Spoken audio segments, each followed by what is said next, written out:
El maestro Samael Aún, cuando hablaba sobre la iniciación, decía, la iniciación es tu propia vida. Debe escribirse sobre una vara. Y esta vara viene siendo la columna vertebral. En todas las escuelas, cuando se ingresa y se forma parte directa de la orden, el adepto debe pasar por un ceremonial de iniciación y la gnosis no es la excepción.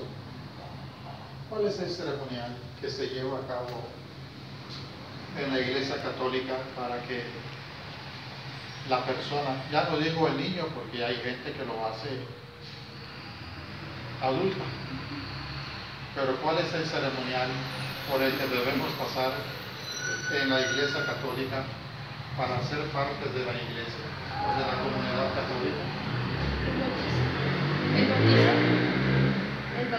El bautizo.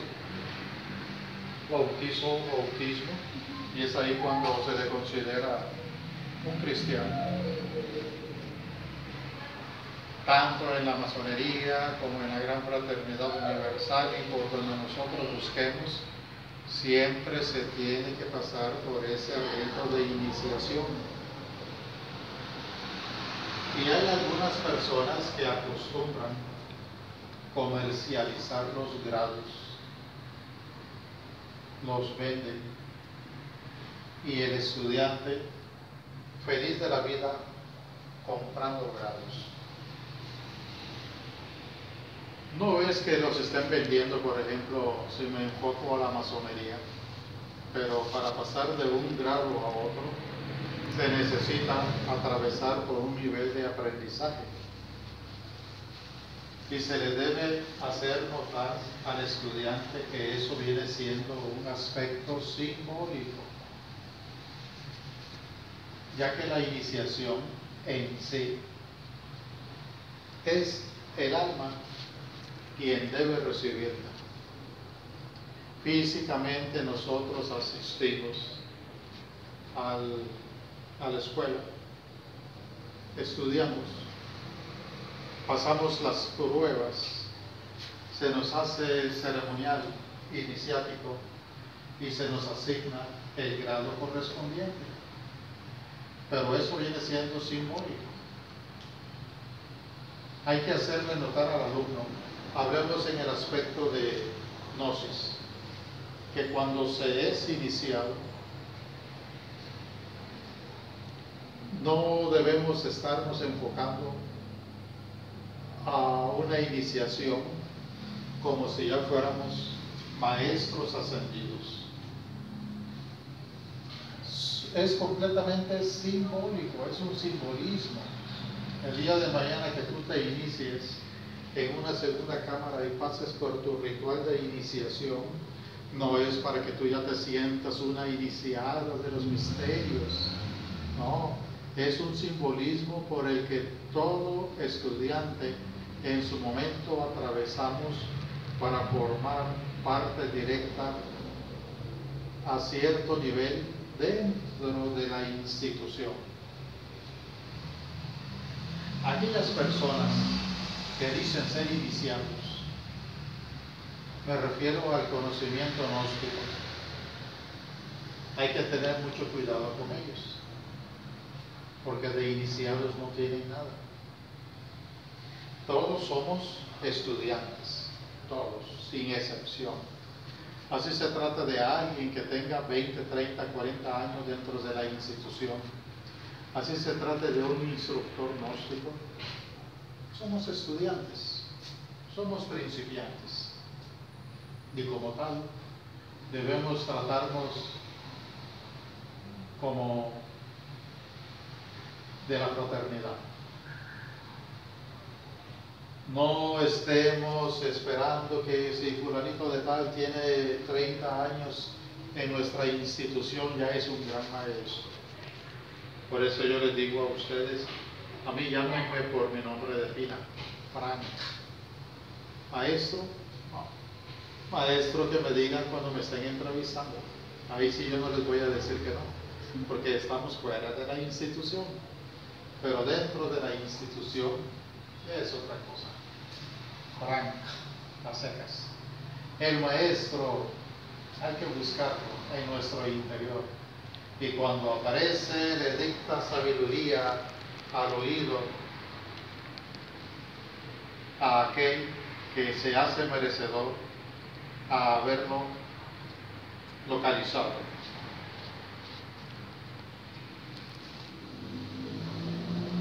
En la antigüedad existieron escuelas en las que se encontraban verdaderos maestros de misterios mayores, y ellos eran los encargados de llevar a cabo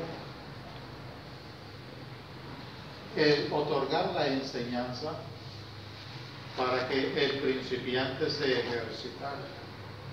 Esas escuelas a las que me refiero se encontraron en el antiguo Egipto, cuando Egipto era la cuna de la sabiduría, tanto en el aspecto esotérico como científico, y ya no se diga en el aspecto bélico. Hace 3.000-5.000 años, cuando venía siendo Egipto la cuna de la sabiduría, venía siendo el centro en el que todo gravita o gravitaba en aquel entonces.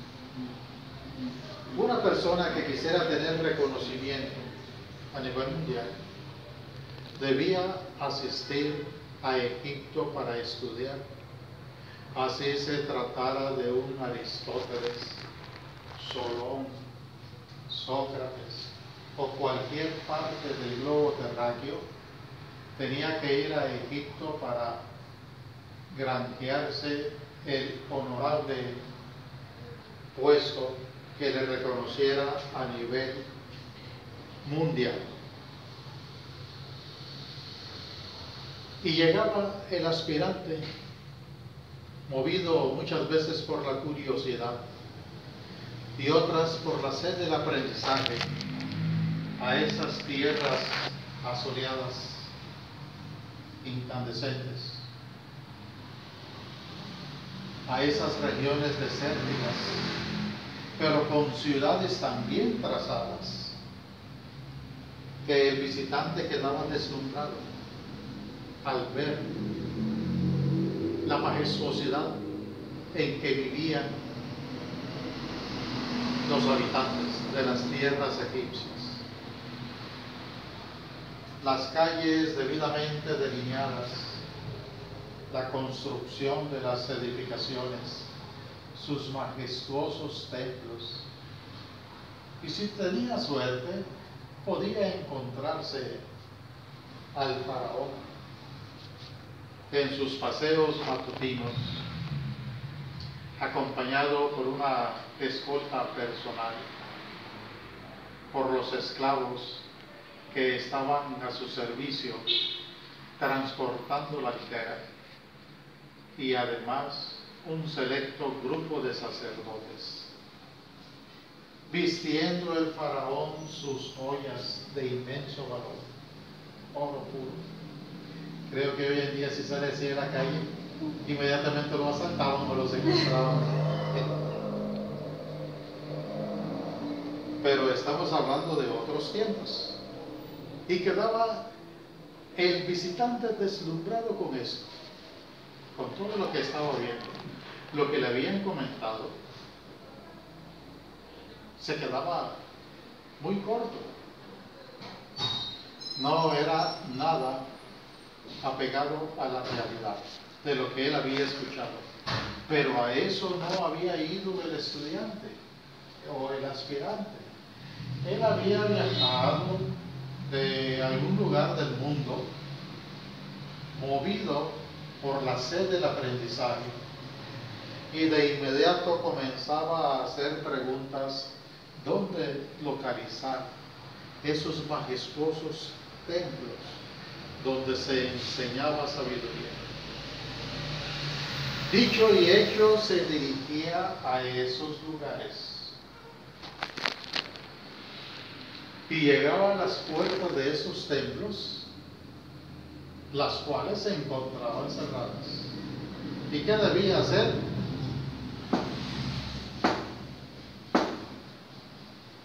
Llamar. ¿Y crees que por el hecho de tocar se le iban a abrir las puertas? No. Tocar y esperar. Así estuviese el sol quemando, el frío de la noche. Esos lugares desérticos era raro que lloviera. Y no podía estar desesperado que, oigan, ábrame. Es capaz que le enviaban por ahí a uno de sus animales guardianes para que lo ahuyentara. Y a esperar. No quedaba otra cosa. A esperar a que las puertas se abrieran. Ay de él si argumentaba estar agotado y se iba a tomar un descanso, porque si la puerta se abría y él no estaba presente, bye bye, ya perdiste tu oportunidad. No se podía hablar de un tiempo. Es que ya tengo aquí un día, ya tengo 3 días. ¿Y qué?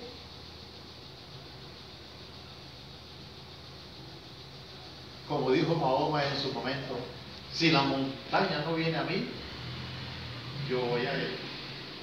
Y en estos casos, sin importar la distancia que hubiese viajado, llegaba el aspirante y a esperar a que se abrieran las puertas del templo. Y cuando se abrieron esas puertas, hacía acto de presencia el guardián, el cual tenía un gesto austero, como decimos, de pocas pulgas. ¿Por qué de pocas pulgas? ¿Sí sabes por qué? Porque todos los días mataba sus pulgas. Y podía sacar el guardián su buena ánfora y se tomaba su agüita. Y el otro, muerto de cansancio, nada más se lameaba porque estaba sediento. Qué guardián más cruel, ¿verdad? En lugar de traer acá para Anita, que siempre termina con una sed bárbara. Y el guardián no viene de su casa. Tú llegas aquí con tu boca, con limón. O bien agua de coco. Está caro el voto. ¿Y cómo sabes que está caro? ¿Sabes que está caro? Bueno, aparecía aquel personaje, esa tez morena, un gesto, una cara de pocos amigos, y miraba fijamente al aspirante. Y el aspirante temblaba. ¿Por qué temblaba? Porque aquel gesto bien podríamos considerarlo agrio como el limón, como un pastor belga malinois. Y miraba fijamente a quien había tocado, y aquel visitante, ¿por qué temblaba? Porque sentía esa mirada en su interior, escudriñándole, conociendo hasta el más de los ocultos pensamientos que él tuviera. Y le hacía 3 preguntas a aquel guardián. ¿Cómo te llamas? ¿A qué familia perteneces? ¿Y en qué templo te instruyeron? Esta tercera pregunta me hace reflexionar: ¿en qué templo te instruyeron? Quiere decir que no era cualquiera. Habían de templos a templos. Pero al preguntarle en qué templo te instruyeron y a qué familia perteneces, es porque ya se llevaba un conocimiento. Así hubiese viajado desde África o desde América. Ya llevaba algo de instrucción. Y tenía que responder a esas tres preguntas. Si el guardián lo consideraba indigno, un profundo silencio le indicaba que retírate. No eres digno que te aceptemos en nuestros misterios. Por el contrario, si aquel guardián veía que el aspirante era sincero, lo invitaba a ingresar. Atravesaban un pasillo en el que se apreciaban algunas estatuas a ambos lados, unas estatuas del tamaño normal, con cuerpo de hombre, pero cabeza de animal. Y al juego de luces que producía el sol, se formaban ciertas figuras caprichosas en esas estatuas, las cuales parecían burlarse del paso inseguro de aquel aspirante. Al final del pasillo se encontraba un sitio en el que se apreciaba una puerta, pero esa puerta estaba cerrada, y a ambos costados dos columnas, a la derecha una de color rojo, a la izquierda una de color negro. Y le decía el guardián: observad esta puerta, todavía no se abre, porque una vez que se abre y tú traspases este umbral, solo quedan dos caminos: el triunfo saliendo airoso, o pierdes la vida en el intento. Observa las dos columnas. La roja representa la liberación de la materia, de todos aquellos aspectos mundanos que esclavizan al hombre, mientras que la negra simboliza la esclavitud a este mundo físico. Ya te lo dije, la puerta todavía no se abre, porque una vez que se abra, o sales airoso de la empresa o pierdes la vida. Decídete, todavía te puedes retirar. Armándose de valor, el aspirante decía: me quedo, porque si daba la vuelta, yo mejor me voy. Perfecto, que te vaya bien. Y no crean ustedes que podía ir a otro templo. Inmediatamente era boletinado a todos los templos. Mira, por ahí anda un mexicano medio indeciso, creo que es jalapeño. Así que rechazó la admisión que le ofrecimos y estaba vetado. Diciendo, armándose de valor, me quedo, volvía a decirle al guardián: muy bien, desde este momento estás sometido a 7 días de prueba. Todavía se te está dando oportunidad. Y en estos 7 días se te pide obediencia, silencio y respeto para tus maestros. ¿Quieres quedarte? Me quedo.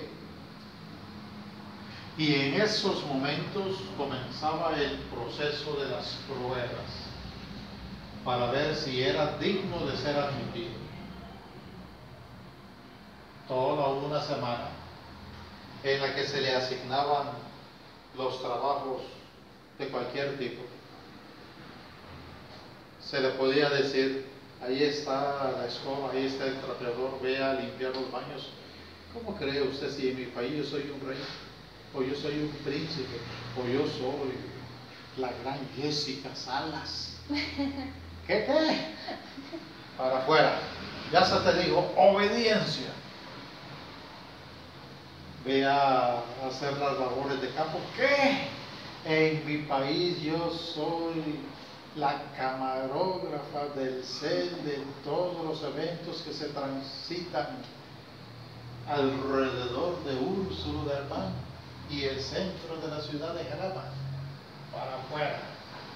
Obediencia y no estás obedeciendo.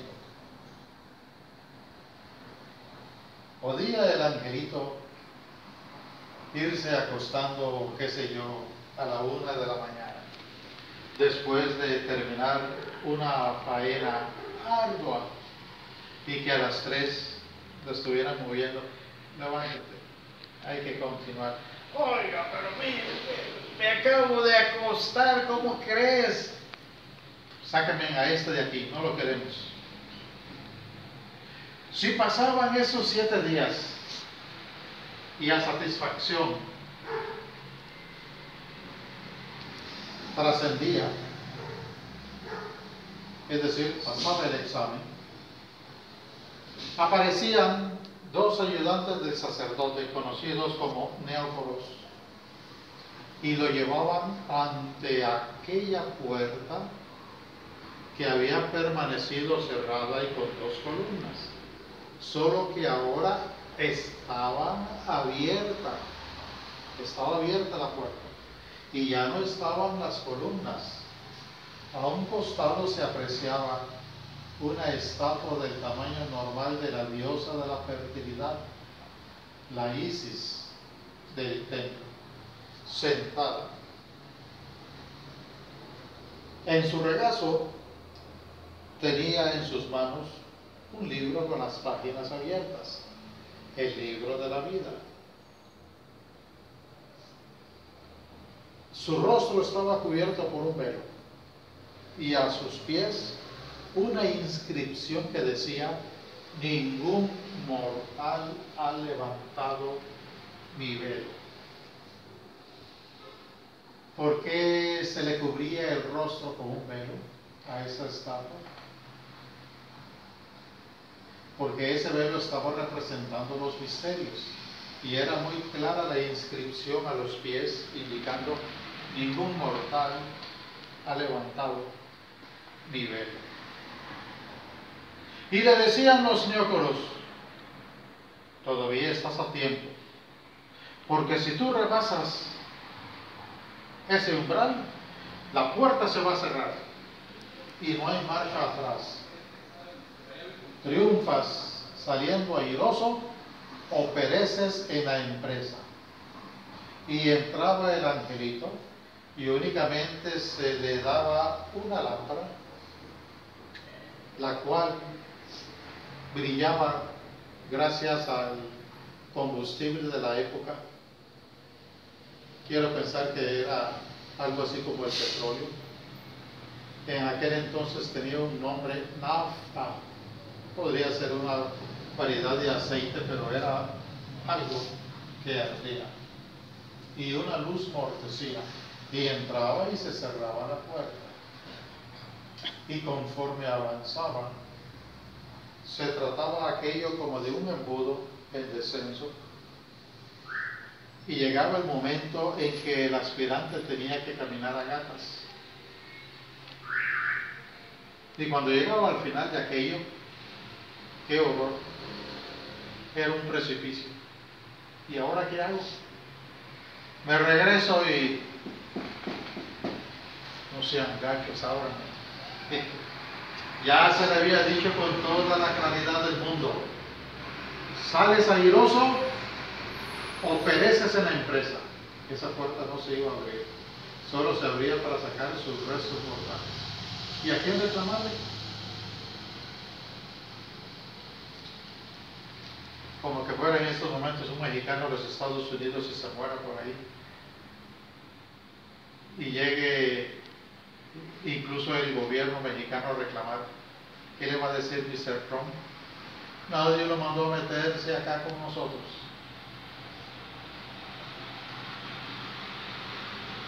Cuando sus ojos se hubiesen acostumbrado a la oscuridad, con esa luz mortecina de la lámpara, notaba que el precipicio tenía al costado izquierdo una escalinata.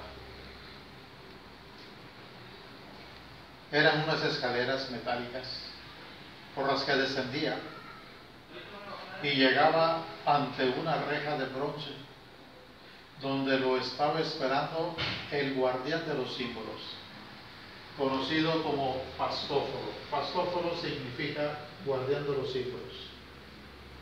Y abría la reja. Lo felicitaba por haber vencido en esa prueba de la tierra y del aire. De la tierra porque ingresaba a la caverna, y del aire porque llegaba al final de esa caverna y era un precipicio. Las pruebas eran físicas. El Pastóforo lo conducía a una habitación, a una cámara en la que se apreciaban unos cuadros, unas imágenes. A un costado eran 11 y al otro costado otras 11. Los 22 arcanos del tarot egipcio, arcanos mayores. Estos 22 arcanos únicamente tenía en aquel entonces acceso a ellos la casta sacerdotal. El pueblo únicamente conocía los 56 arcanos menores. Para que sea tarot, tiene que estar constituido por 78 láminas. Y comenzaba el Pastóforo a darle la explicación de los 22 arcanos mayores. Observa la lámina número 1, se llama el mago. Y en esa lámina aparecía un personaje con vestimenta al estilo egipcio, el dorso semidesnudo, en su mano derecha un báculo, con la mano izquierda y el dedo índice señalando a la tierra, y a sus pies aparecía un cubo. Ese cubo representaba la piedra filosofal, el sexo y el sol. Y frente al personaje que venía siendo un mago, porque esa carta se llama el mago, una pequeña mesita con instrumentos para practicar alta magia. Y le decía el Pastóforo al aspirante, esta carta representa a Dios, la unidad, representa al hombre, representa al trabajo. Observa la número 2, la emperatriz o la sacerdotisa. Es la Isis de Egipto, la diosa o la virgen egipcia, representando a la madre divina que cada quien posee. Esta carta representa la búsqueda de los misterios. Observa la lámina número 3, se llama la emperatriz, representa el poder material y espiritual. Observa la lámina número 4, el emperador, y ahí se apreciaba un personaje conduciendo un carruaje. El emperador representa el poder material. Mira la número 3, la 3 representa poder material y espiritual. Observa la lámina número 5, la justicia. ¿Qué justicia? La justicia divina. Y así iba explicándole cada una de las cartas hasta llegar a la número 22. Una vez terminado este aprendizaje, el Pastóforo movía una parte de la pared donde estaba una puerta, la cual había permanecido imperceptible. Tocaba él, la empujaba y se abría la puerta. Y lo invitaba a que continuara.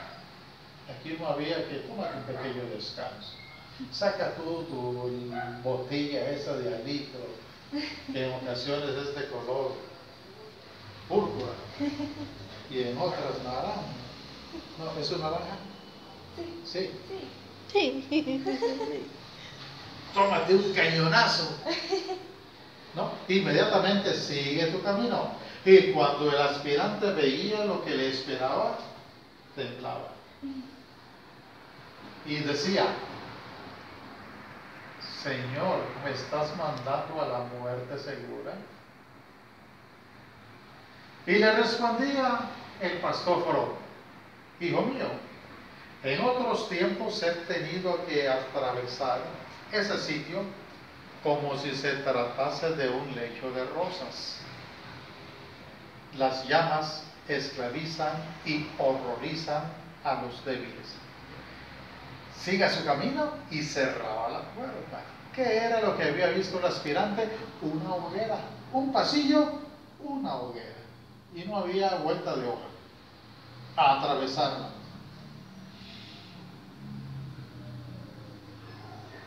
No se podía regresar. Ya había iniciado el viaje. Conforme se acercaba a esa hoguera, notaba que no se percibía calor, pero ahí estaba el fuego. Era una ilusión óptica producida por maderas resinosas. Inmediatamente la atravesaba, era la prueba del fuego.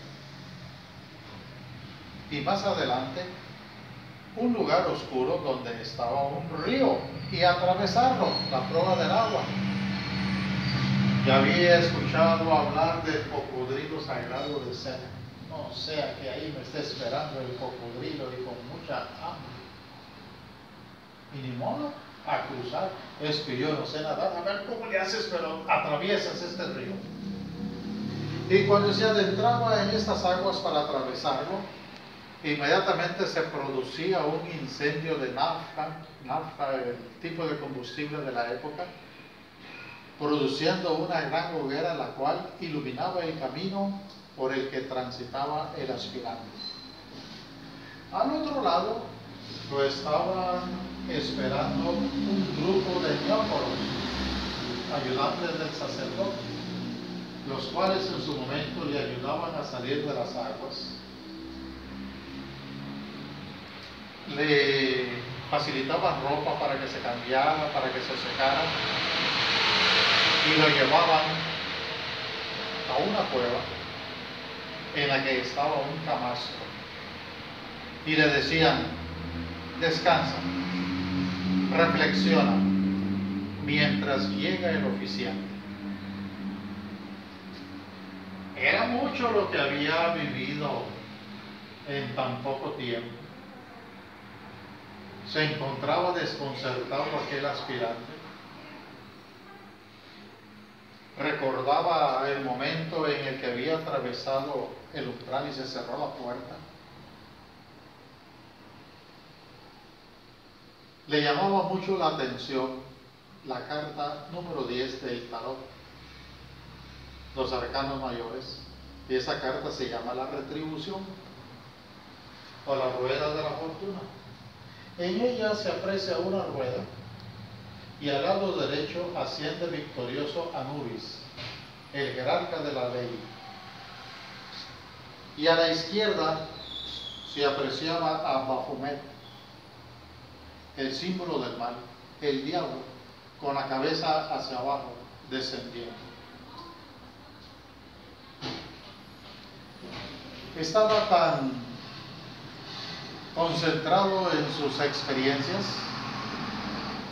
que de pronto se dejaba escuchar una música cadenciosa, como que provenía de un lugar, quién sabe, de la caverna. Y de repente levantaba la cabeza porque un olor le taladraba sus sentidos. Un olor que cuando él veía lo que estaba produciendo ese olor, una hermosa mujer de Nubia, un lugar de Egipto, vestida con un traje de gasa púrpura transparente, una mujer muy hermosa, y lo miraba tentadoramente y retadoramente, y llevaba en sus manos una copa con, vamos a decir, con vino. Aquel angelito no sabía qué hacer, porque ese aroma que despedía esa piel le hacía perder sus sentidos, y con esa mirada llegaba a esa mujer de Libia y lo veía así. Y el individuo, ¿y ahora qué? Y ella se le sentaba en su regazo y le pasaba el brazo a través del cuello y se le acercaba a su rostro y le decía: papi, ¿qué papi ni qué nada? Le decía: no temas de mí, bello extranjero, así fuera más feo que una noche invernal. Aquí te traigo la copa de la victoria. Tú la mereces porque has vencido todas estas pruebas. Bébela. Y con esa mirada, que hasta un santo perdía la santidad en un 2x3. Ay de este angelito si agarraba la copa y la tomaba y daba rienda suelta a sus instintos sexuales, porque dicha copa lo que contenía era un narcótico, el cual al poco tiempo lo hacía perder el sentido, y cuando recobraba el conocimiento estaba completamente desolado. ¿Qué pasó? Y comenzaba a recordar lo que había vivido.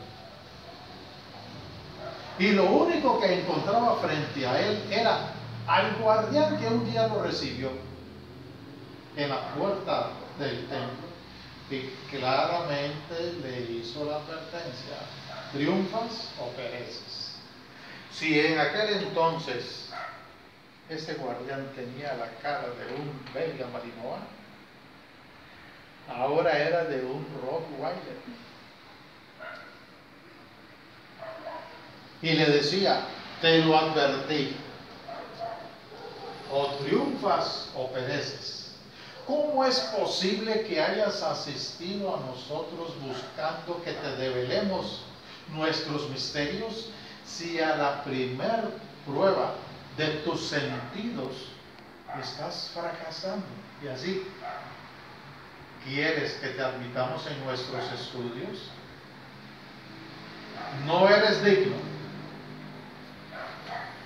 Y desde este momento quedas convertido en un esclavo del templo bajo pena de muerte. Y lo esclavizamos para siempre. Por el contrario, si aquel angelito rechazaba a la dama,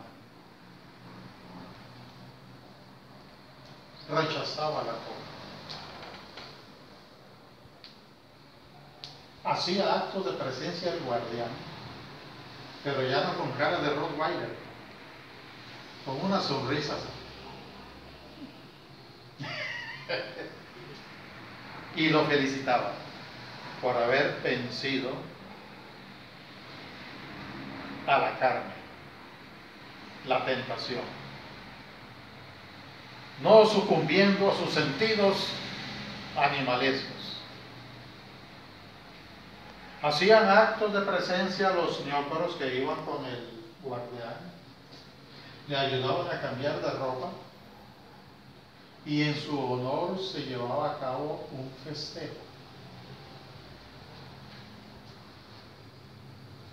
Cabe recalcar que si él había fracasado, y así aspiras a nuestros conocimientos, le decía recriminándole y con cara de Rottweiler o de Frank Barrios, aquel guardián, y le decía: has vencido en las pruebas de los elementos, saliste airoso de la prueba de la tierra cuando se introdujo a la caverna, venciste en la prueba del aire cuando llegó al precipicio y no se alojó, saliste airoso en la prueba del fuego cuando atravesó aquella hoguera que era de maderas resinosas, y venciste al agua, la prueba del agua, el río. Pero ante la tentación fracasaste, no eres digno. De lo contrario, lo felicitaba y en su honor, en la antesala del templo se llevaba a cabo una fiesta. Y aquel neófito sentía estar en presencia de los dioses. En esa antesala del templo aparecía una estatua de Isis, tan alta o tan grande esa estatua que llegaba hasta el techo, y en sus brazos portaba a un niño, el niño Horus, Aurus, el cual en sus manos llevaba la flor de lis, la flor que aparece en los escudos de los reyes. Pero esta estatua era de oro macizo. Después de aquel festejo, se le asignaba al neófito el lugar donde él debía descansar, donde iba a vivir, y se le pedía silencio, respeto ante sus maestros y a combinar el estudio con el trabajo. Tenía que trabajar, no nada más se le iba a pasar estudiando. Combinas el trabajo con el estudio. Y sabes, Jesse, qué tiempo podía pasar en ese proceso de aprendizaje. Hasta 7 años, y si no más. Viene aquí un estudiante a las filas gnósticas y ya en un par de semanas quiere que se le suba de grado. Un día se presenta un caballero de la Sinfónica y de la banda de Jalapa, y como llegó prácticamente al final del curso, nada más 2 conferencias alcanzó, y les digo, la próxima clase toca examen, y me dice, pide la palabra: Frank, yo he estudiado en diversas escuelas, ¿qué te parece si presento el examen y si lo paso, me asciendes de nivel? Con nada más 2 asistencias. Y le respondo: mira fulano de tal, no es posible. Estas personas que están acá, ellos tienen 4 meses de estar asistiendo y van a pasar su examen, y tú nada más tienes 2 asistencias. Te invito tal día cuando iniciemos ciclo de conferencias. Pero qué bonito. Y no es el primero, porque he conocido personas que han dicho: yo vengo de escuelas iniciáticas y ya quiero pasar al siguiente nivel. No. ¿Acaso si yo, por los años que tengo de estar en la institución gnóstica, 46 años, voy a una escuela X y ya, por el hecho de tener casi 50 años de ser esoterista, me van a decir: bienvenido ya, eres el mero mero de aquí? No, señor, vas a comenzar desde el principio. Y es así como se debe empezar. Pues se le asignaba a este personaje su lugar donde iba a vivir y a empezar. Y transcurrían las semanas, los meses y los años. Y cuando le preguntaba a sus maestros, estos le respondían: paciencia, estudia y reflexiona. Y te digo que pasaban años. Y el angelito creía haber caído en manos de unos tratantes de blancas.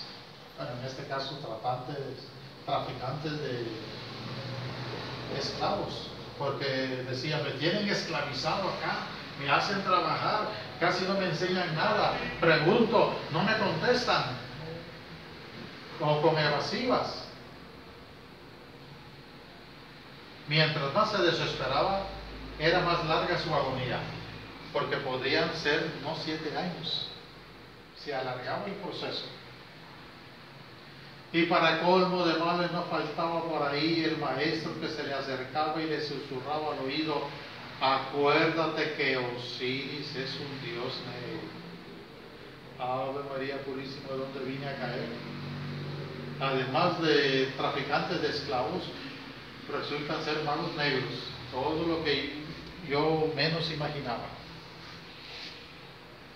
Por el contrario, si él vencía esos ímpetus, esa sed de devorar el conocimiento, combinando la enseñanza con el trabajo, sus sueños comenzaban a cambiar. Y en sus sueños, cuando le decían primero: Osiris es un dios negro, la duda lo asaltaba. Y en sus sueños aparecía la esfinge,